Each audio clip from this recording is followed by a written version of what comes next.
One of my favorite poems of Bak Jega is one where he talks about using medicine that he picked up in China to cure illnesses that Koreans had. And he wrote a poem about it.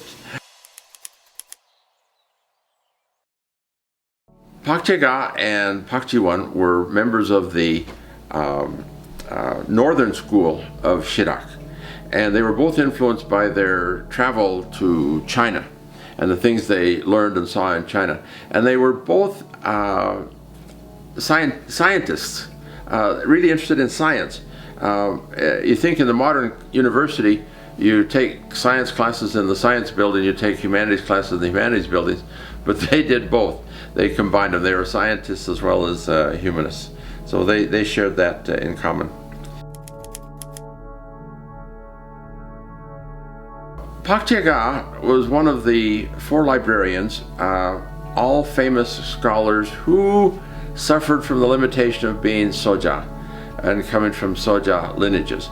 And they worked together. They had limitations. They could only get promoted to a certain level. They wouldn't promote them to the higher ranks. But in their ranks as scholars, they did a lot of things and wrote books together and achieved a lot in overcoming some of the obstacles that were in their way as soja. His work was really interesting in a number of ways. He wrote really scientific sorts of things. He had gone to China. Here again, that China trip was very, very influential on him. And he saw the Jesuits, the Westerners that were there. And he was very much interested in scientific innovation, and not just science in a simple sense, but in a broad sense, in terms of economic reform, in terms of mathematics, in terms of military. He wrote a book with Lee Dong-mu, one of the four librarians, on military science, where it was a manual of how to handle all these kinds of weapons that they had. And they had artillery, multiple firing rockets, cannon, of course, and archery, and swords, and spears, and all these sorts of things. There's a whole book on how to handle all these different kinds of arms that they had. So he was very broadcast in his looking at scientific things. Bak Jega and the other Silhak philosophers were really interesting in that they were breaking away from the Confucian tradition, but they were breaking away and holding on at the same time. For example, they didn't revert to Hangul.